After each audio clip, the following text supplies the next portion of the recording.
Shri Guru Vaishnava Shri Rupam Sarvashatam Sarvanadaganatham Tam Tam Sajivam Sadvaitam Sadhutam Bhajana Saitam Krishna Chaitanya Shri Radha Krishna Param Sahaganalita Shri Shakhamitansha Yam Prabhachantam Anupetam Vedavitam Vaipayana Katara Ajahava Putretitam Mayatayo Dharmo Vinedustam Sarvabhuta Hridayam Mulimanatasya Nama Srishtam Manumapi Sachiputram Atrasarupam Rupamatasya Jagrupurim Matharim Vastamati Radha Kundama Girivaram Aho Radhika Madhavasam Prapto Yasya Puritaya Shri Gurum Tam Matasmi Adhyanatimidandasya Jnananjana Shalakaya Chakshurunmilitam Yena Tasmai Shri Gurave Namaha Gurave Gaurachandraya Radhikaya Tadalaya Krishnaya Krishna Bhaktaya Tadbhaktaya Namo Namaha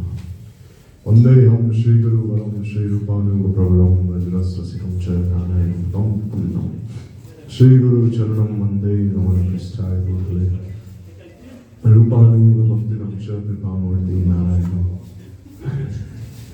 Radhanastam Yante Idam Yache Puram Puna Srimad Rupa Param Vajaduri Shama Janma Janmani Shri Chaitanya Mano Vishtam Sthapitam Nena Bhutale Swayam Rupa Kadavayam Dvati Samparanti Vairagya Bhakti Rasam Pranatna Vayamam Anuvipsumam Kripam Buddhya Paradukka Dukhi Sanatanam Tam Prabhumashrayami Jai Shri Krishna Chaitanya Prabhu Nityananda Shri Advaita Gadadhar Shivasari Shri Gaura Bhaktavrinda Jai Rup Sanatan Vatravina Shri Jiva Bhavatvasavana Hare Krishna Krishna Krishna Hare Hare Hare Ram Ram Hare Hare.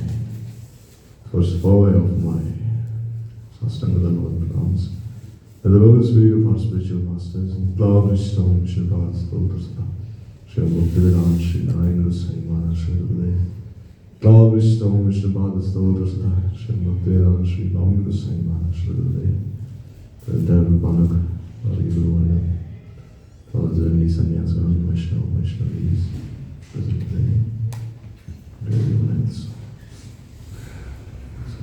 Continue to read from this most wonderful book called Sri Navadvip Dham Parikrama. But first of all, we have to know one thing. What is the time for Panam tomorrow? Anyone knows? No, it's only 2 minutes. From 5:45 to 5:47 in the morning. Prabhuji told me that. He told me to tell everyone that. And all the Gaudiya Maths, we follow that. 5:45 to 5:47 in the morning. 2 minutes. Okay? So, anyhow, tomorrow also, after Mangalarti, we will remind everyone. At least whoever comes from Mangalarti. We will remind them. But only 2 minutes. Oh, when we finish the Panchatattva Aarti. We finish the Panchatattva Aarti by like 5:40, 5:45. So we have some time. No, from 5:45 to 5:47 is 2 minutes. So we normally start Tulsi Parikrama at 5:45, right? That time we start. So before we start the Tulsi Parikrama, you can just break the fast to the Panam. Come on, Prabhuji told me this to tell everyone that. So now, today the Parikrama party, they went to Narsinghapati. And Harihara Kshetra go through. But we're still in Antardeep now. In fact, we didn't even start the Parikrama of Antardeep. So I think we should gradually proceed from one place to another. There's no point in jumping. And cover as many places as we can. So yesterday, we stopped at this place wherein Gurudev is describing all these leelas of Mahaprabhu in the different places of Mayapur. Like he's saying here, how at one of the Ganga's ghats in Antardeep, he crushed the pride of Keshav Kashmiri and instructed him in bhajan. So this is a very beautiful leela that took place. Because Keshav Kashmiri, he was blessed by Saraswati Devi herself. He was a very brilliant scholar.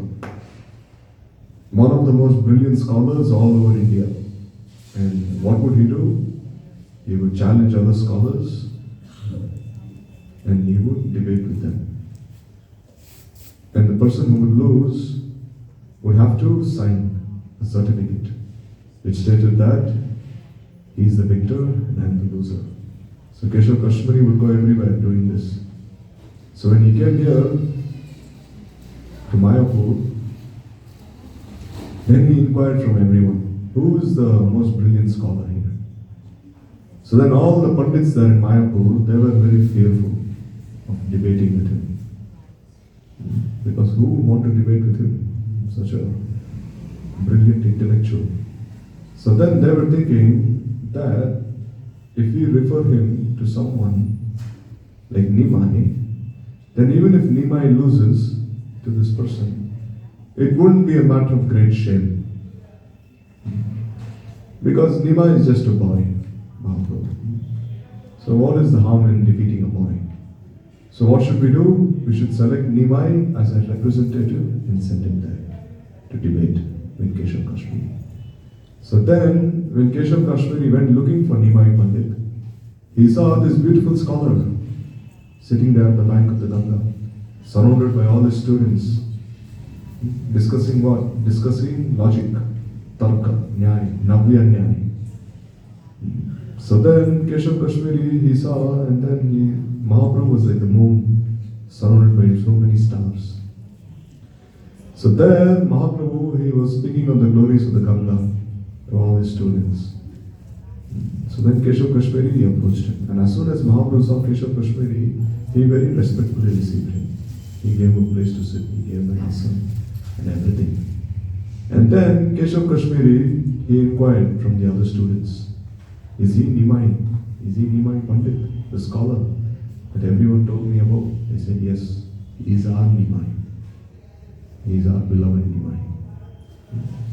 So then Keshav Kashmiri, he told Mahaprabhu that I will recite one composition that I have made just now in my mind. And you should listen to it. So then Mahaprabhu said, all right, if you bless me, then I can listen to it. He said, all right. Then Keshav Kashmiri, he recited like so many verses, hundreds of verses glorifying Ganga Devi.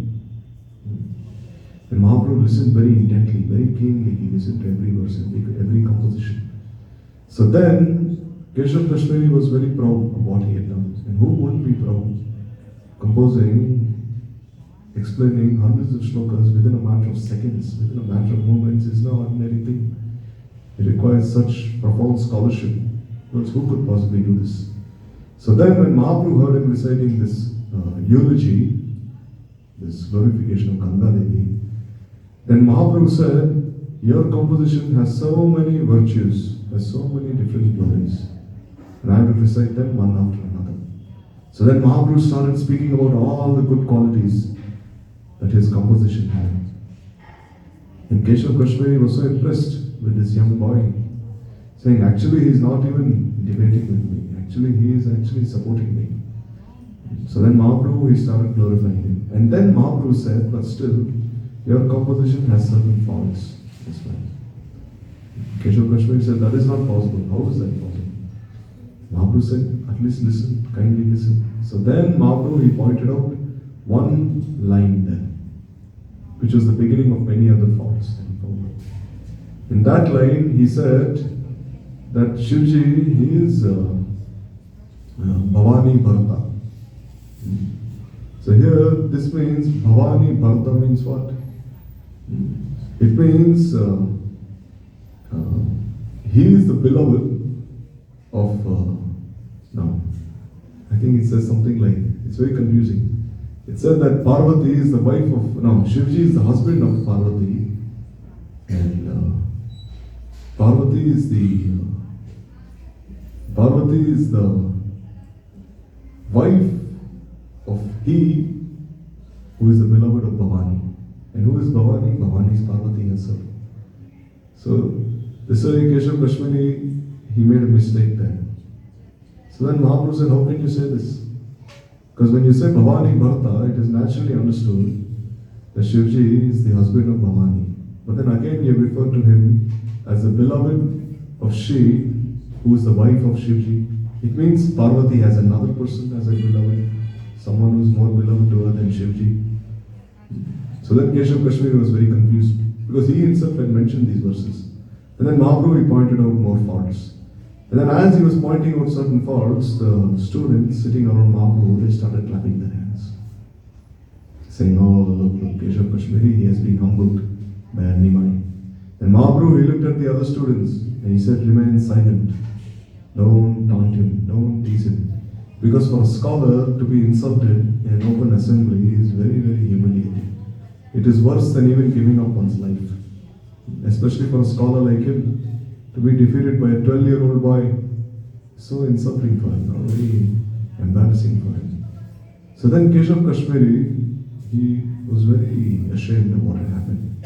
And when he returned to his quarters in the night where all his followers were, he didn't speak to anyone. He just went inside and then he started meditating. On who? On the goddess of learning. And who is she? Saraswati Devi herself. So then Saraswati Devi, she appeared to him in a dream. And she said, I have blessed you with this scholarship. And you can defeat any scholar you feel like. But you must know one thing, that Nimai is no ordinary scholar. He is my Prabhu. He is my master. He is my husband. How can I possibly give you the permission to defeat my husband? This I can never do so. So don't feel humiliated. Don't feel embarrassed. Just go and speak to him the next day. So this is what Keshav Kashmiri did. And when he went to speak to Mahaprabhu, Nimai again very respectfully received him. And he told all his students, when he comes here, don't pass any comments. Don't say anything against him. He's already insulted. He feels he's insulted in some way. So let him come here, let him be seated amongst us, and very respectfully treat him. So then Mahaprabhu, he reminded Keshav Kashmiri that what is the fruit of one's erudition? What is the fruit of one's scholarship? It is not to defeat others. Rather, the fruit of one's scholarship lies in remembering Krishna, in remembering his name, his form, his qualities, his pastimes. This is the fruit of scholarship. For us, there is no use of it. So many scholars, millions of scholars have come and gone, come and gone, come and gone. Do we remember all their names? Rather, we remember the names of those scholars who have devotion to Bhagavan, who have devotion to Krishna. So Mahaprabhu, he reminded Keshav Kashmiri this. And then Keshav Kashmiri, he was blessed by Mahaprabhu and he returned everywhere. He continued his preaching. But one thing that we are reminded from this pastime is that Mahaprabhu was not defeated by Keshav Kashmiri. And it is not that Keshav Kashmiri initiated Mahaprabhu. Because we see in Param Gurudev's biography, Gurudev, he mentions one story. That the followers of the Nimbarka Sampradaya, they said that Keshav Kashmiri, he defeated Nimai and he initiated him. So when Param Gurudev was shown this, he was very upset. He was very angry as well. Then he wrote another article, correcting whatever misconceptions were shown in that article itself. So in this way, that pastime, it happened in one of the ghats there in Mayapur. So Gurudev is describing that. So then,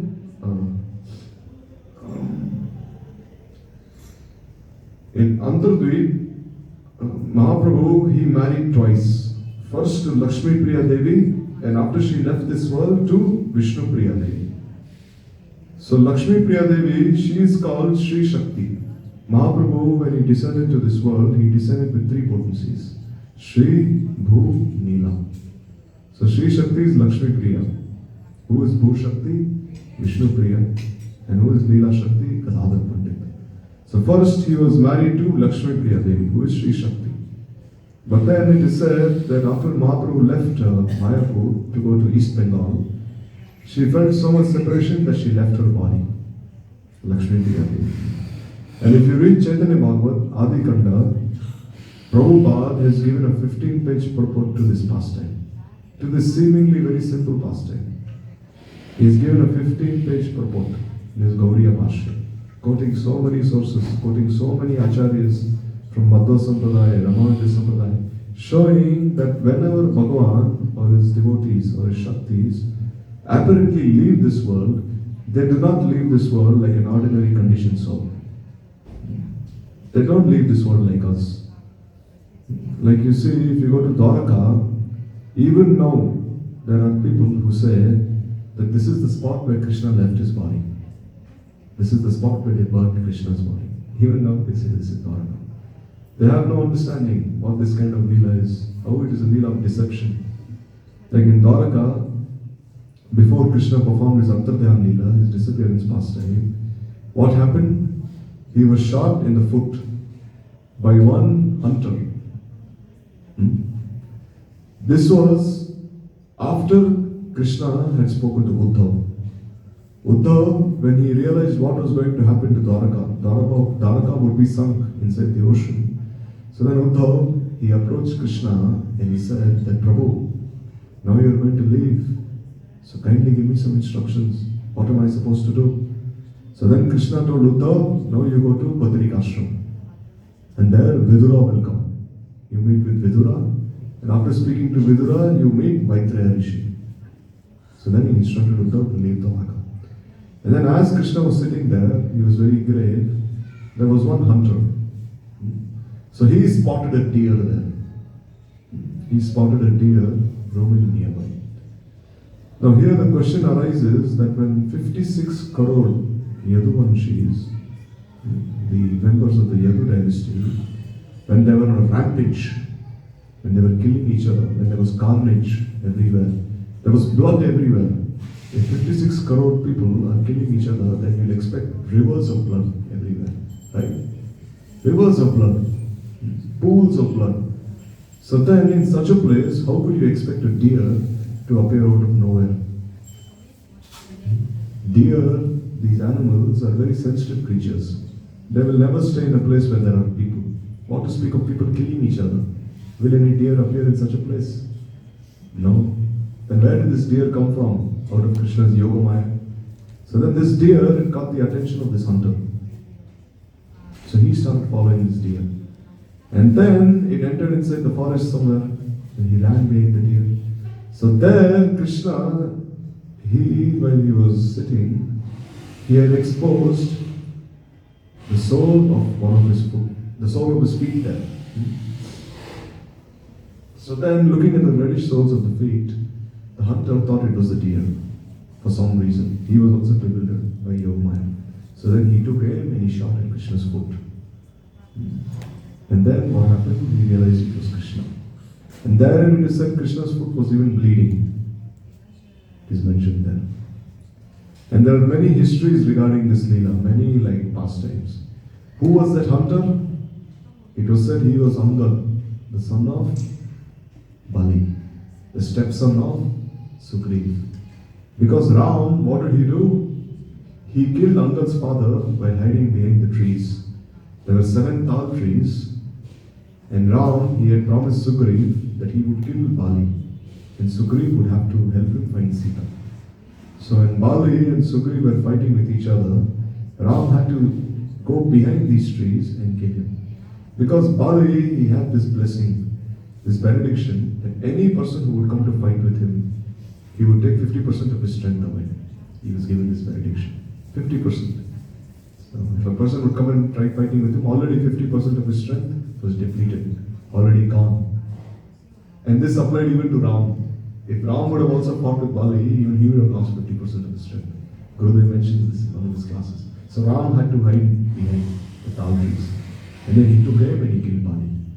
So then when Bali's final rites were performed, Angad was very sad that his father was killed in such a way. And Bali told Ram that if you wanted to, I could have helped you find Ravan. Ravan was like a mosquito in front of me. He was nothing.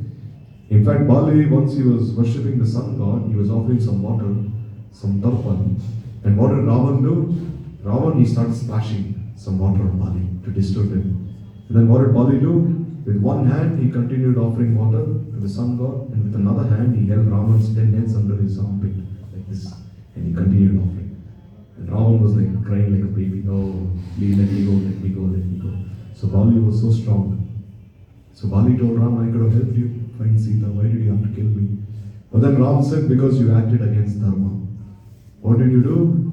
You took away the wife of a younger brother by force. This is not good, so I had to do it. So this way, as the Leela unfolded, then when Ram killed Ravan and returned back to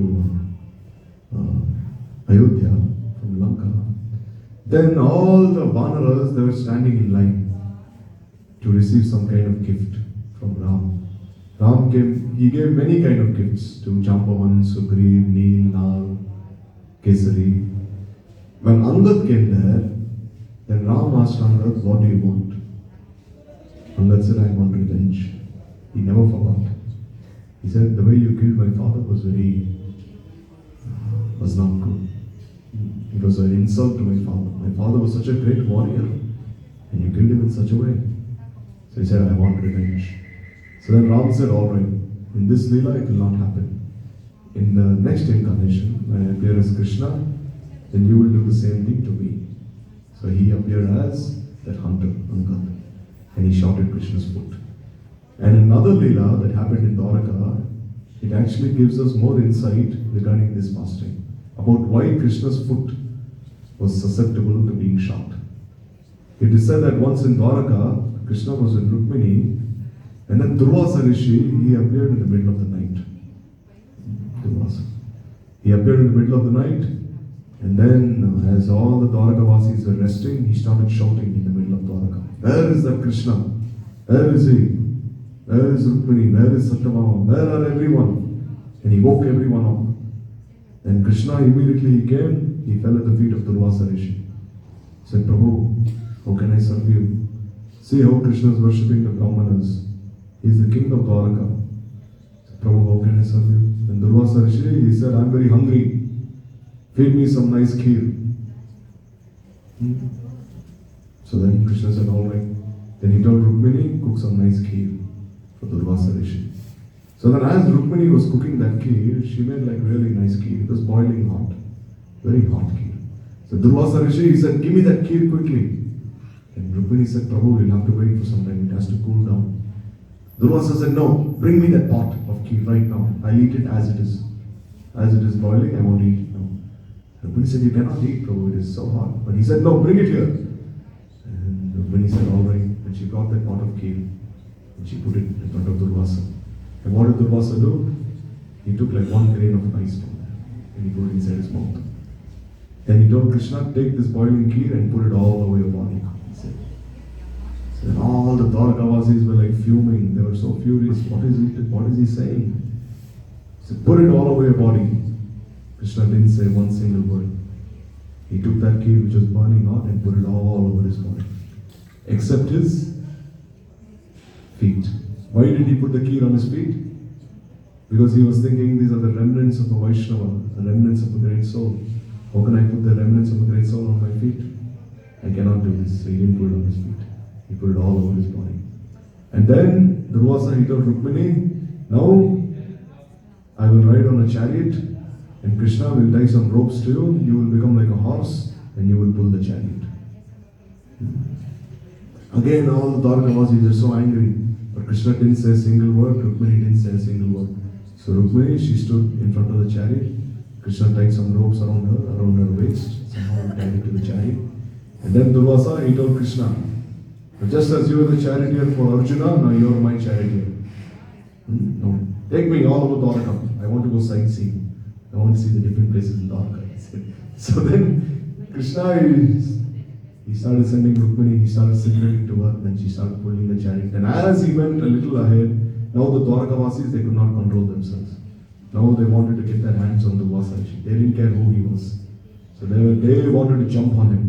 So then Durvasa, he looked around, then he saw how the Dwarkavasis were so furious. Then immediately he got down from the chariot and started running. And Krishna said, Prabhu, please come back. I promise that these Dwarkavasis will not even lay a finger on you. They will not do anything to you, please come back. So then Durvasa Rishi, he came, and then Krishna, he requested him, that Prabhu, why did you give us such unusual instructions? Then Durvasa Rishi said, just see, you are the king of kings, you are Dwarkadish, Dwarkanath, but still you are so humble, that what did you do? You took this kheer by remnants and you put it all over your body, it's burning kheer. And Rukmini, she was so humble, she didn't say anything as well. She just pulled the chariot. So Rukmini, I bless you, that you will be celebrated as the most beloved. You will be known as the most beloved of Krishna's queens. And you will be known everywhere for your chastity. All the women of this world, they will worship you for your chastity, for your purity, for your gentle-mindedness. And Krishna, because you applied this key all over your body, therefore your body now will become stronger than a thunderbolt, he said. Of course, Krishna's body is transcendental, but still is Naravat Leela, human-like pastimes. Durvasa said, now your body will be as strong as a thunderbolt. But he said, for some reason, you didn't put that key on your feet. So he said, your feet will be susceptible. Your feet will be liable to be injured. And the Durvasa Rishi, he left. So in this way, when the hunter took aim, he took aim at Krishna's feet. And this way it seemed that Krishna, he left the world, he left his body. But what did he do? He performed a trick. He didn't actually leave his body. Gurudev, he gives an example that once there was a family of magicians. This story is told by Srila Vishwanath Chakravarti Thakur. There was a family of magicians, a husband, wife and 2 children. They went to perform some tricks in front of the king and his queen. And they performed like beautiful tricks, very mesmerizing tricks. So then, as they performed all these different tricks, then the king was so happy. He gave them so many gifts to this family of magicians, and they were so happy to receive these gifts. And then finally, the queen, she was so happy when she looked at these 2 boys, who were like really young boys. So she had so much vatsalya bhava for them, like motherly love. So she called these 2 boys, one of them, and she said, here, take my necklace. And she removed one of these. She had many necklaces, she removed one and she gave it to one of the boys. So then one boy, he took it and he was so happy. And he said, oh mother, look what I got from the queen. And as he was running towards his mother, the other boy, he came and he said, hey, give it to me. She meant to give that necklace to me, not to you. So he started grabbing him from the hand of his brother, and he started grabbing him. Both of them started grabbing it, and they started fighting each other. And what did they do? One took one sword and cut the head off the other. Both of them, they took swords and simultaneously, they cut each other's head off. Boom. And then the mother saw this, and then she was crying so much, thinking, my 2 sons are dead, and why should I live any longer? And she killed herself. And the husband saw this, and he was thinking, my entire family is dead now, why should I live any longer? And he killed himself. So then the queen, she was thinking, because of me, all these people died. And she was crying so much. And then the next day, she received a message saying, oh queen, now what kind of gift will you give us for this trick of ours? And she didn't understand this message. And as she stepped out of her chamber, out of her room, she saw the entire family there standing. Not a single scratch on their bodies. Nothing happened, it was just some illusion. They're illusionists, nothing. So then the queen realized, oh, this is just some magic. So Srila Vishwanath Chakravarti Thakur, he mentions in his commentary that even if ordinary magicians can do such things, kill each other, then what can Krishna not do? He is the supreme magician. He can make the impossible possible, possible impossible. This is called Agatan Gatan Patiyashi Shakti. Kartum Akartum Anyata Akartum. That which cannot be done, he can do, and that which can be done, he'll make that also impossible to be done. So in this way, Krishna performed the disappearance pastime. And our acharyas in their commentaries, they said that for those who are very materialistic, who are not so devotionally inclined, in front of their eyes, Krishna actually manifested a material body made of Maya. And that body was left behind. In front of their eyes. Means in front of those who are very atheistic. To them it looked like Krishna had left his body. And that body was manifested from not Yoga Maya, but from Mahamaya.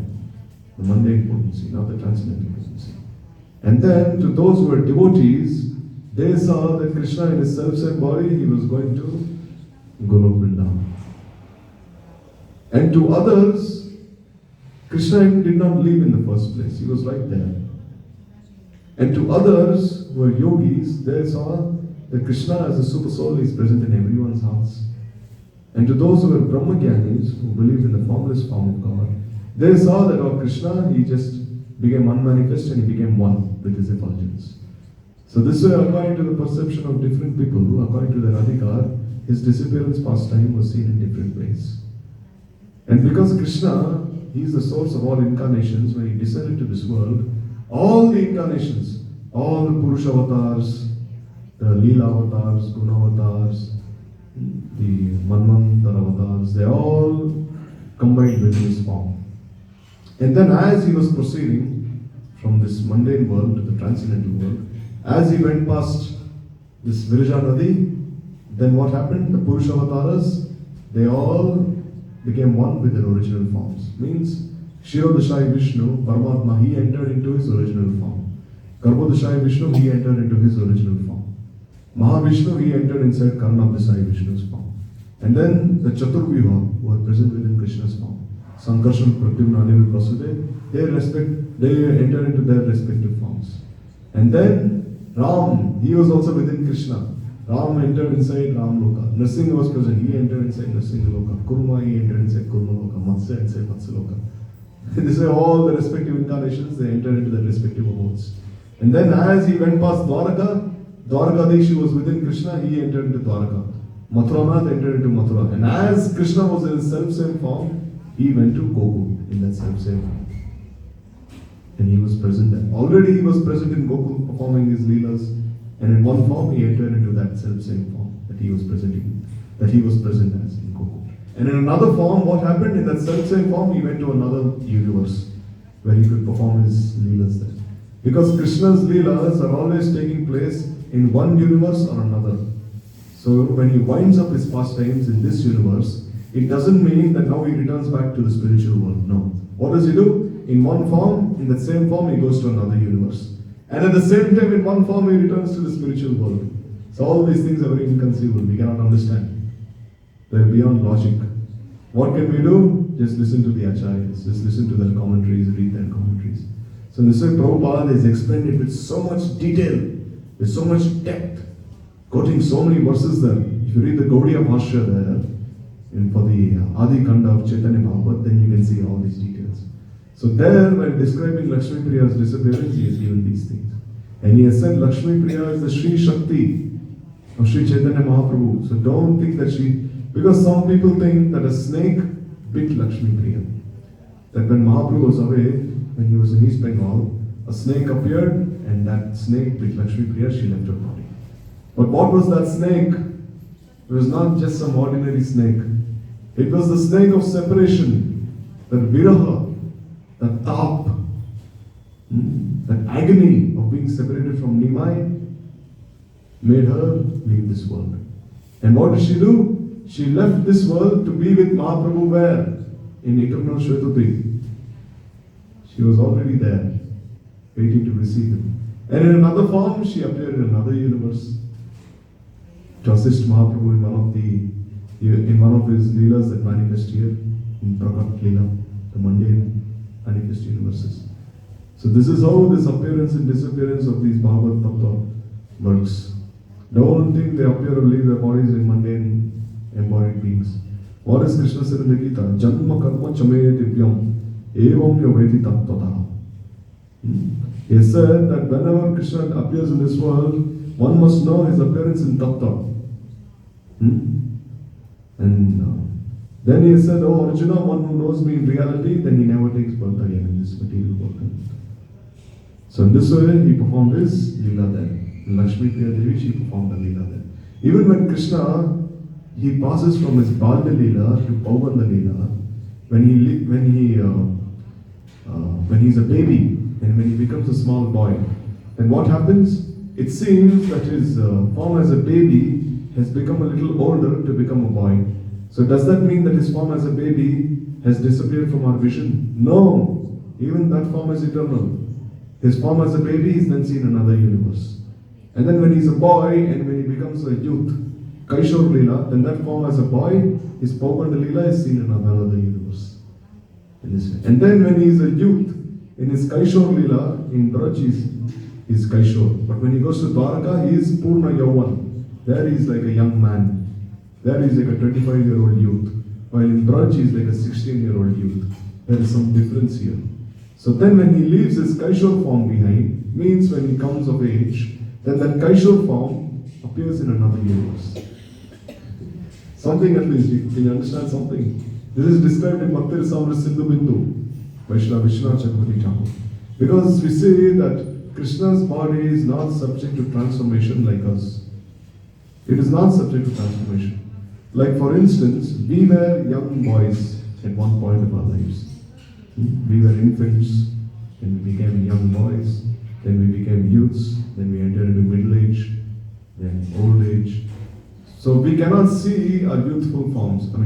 We cannot see our forms as a baby. We've forgotten. But still we remember that we were babies. We remember that we were 10-year-old boys. We remember we were 15 years old, 20 years old. But those self-same forms we cannot perceive by our eyes. You understand? We cannot perceive. We only remember within our minds. But for Krishna it is not like this. His form as a baby is also eternal. His form as a young boy is also eternal. It is just a matter of appearing in different universes. Because Krishna at this moment, at this point, Krishna is performing his leelas in one universe or another. Because his material creation is also unlimited. Our Guru Varga would say that this is called Krishna's transcendental road show. Sridhar Maharaj would use this term. Krishna, he goes from one universe to another, delivering all the jivas there. And when he goes from one universe to another, all the associates there who are in Golok Vrindavan, they also descend here with him in these universes. So the same jivas who are here, jivas like you and me, if we become perfect in our bhajan, and if we reach the spiritual world, Golok Vrindavan, and then if Krishna descends there from Golok Vrindavan to one of these universes, then we also descend from there in one of these universes, and we also assist him in these leelas. This is how it works. Like once they asked Gurudev this question, that in the Shastras we see that the names of certain associates of Krishna have been described. So one devotee was asking Gurudev that if I become liberated and if I go to Golok Vrindavan and if I again descend here in the material world, will my name also be written in the Shastras? He asked Gurudev this question. Will my name also be mentioned then? And Gurudev looked at him and he said, you cannot ask a better question than this. I explained such a deep tattva to you and you are asking this question now, will your name be mentioned in the Shastras? So Gurudev, he was explaining all these tattvas in morning walks. And we see that our Guru Varga also, it is not necessary that we only descend with Krishna here in one of these mundane universes. We may also, if we become perfect in our sadhana, then we may also descend after Krishna's appearance also, like many years after his appearance. Like the example is given of our Guru Varga. Like our Guru Varga, like Prabhupada, Param Gurudev, Swami Maharaj, all of our Guru Varga, they are already eternal residents of the spiritual world.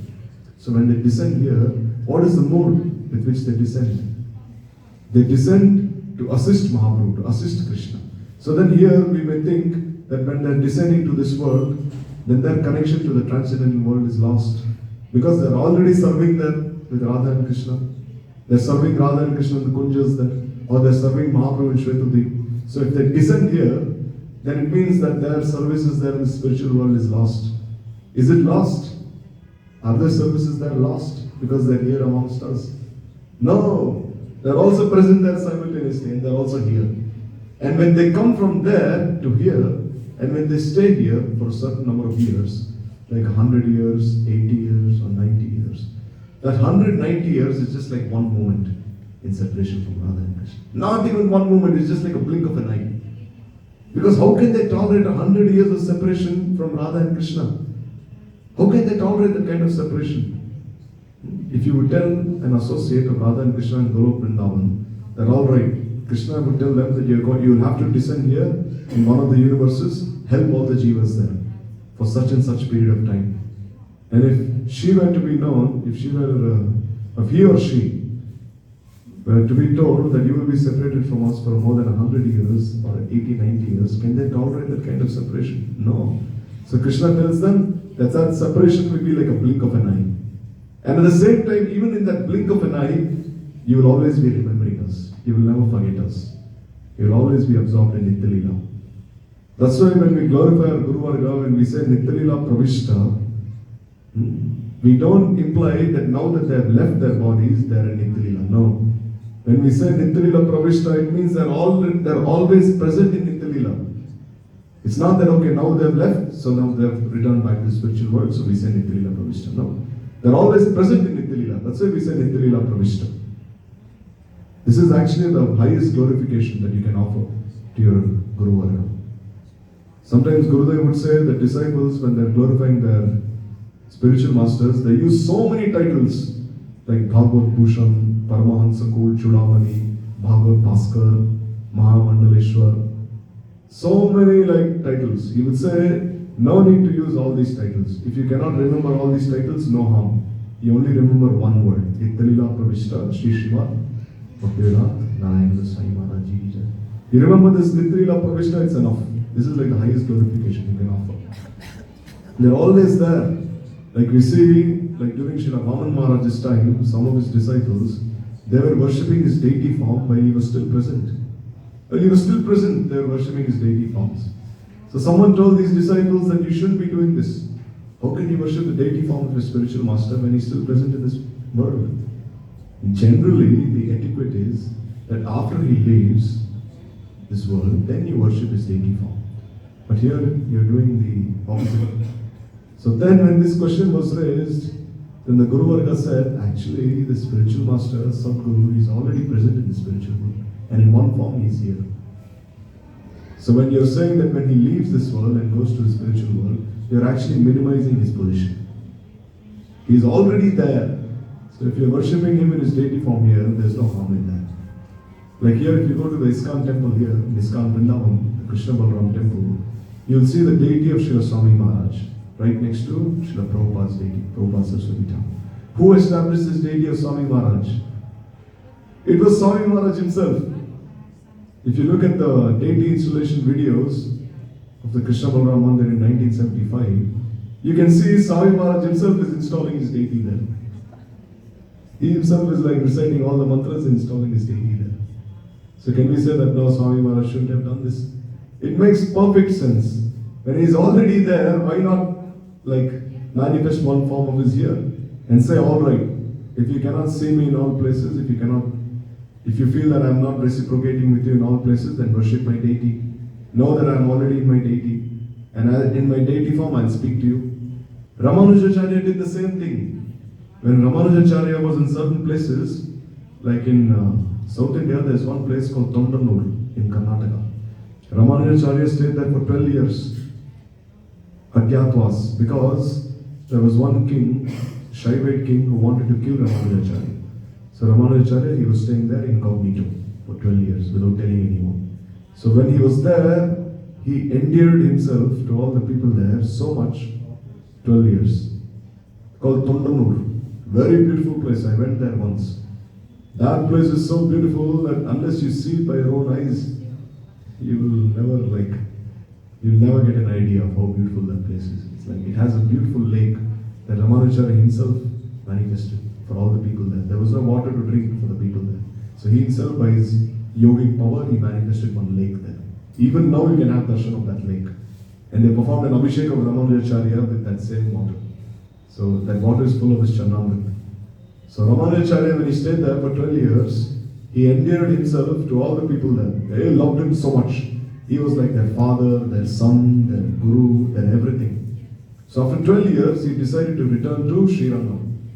He said, all right, that king, he has left his body, he has died, now I can go back.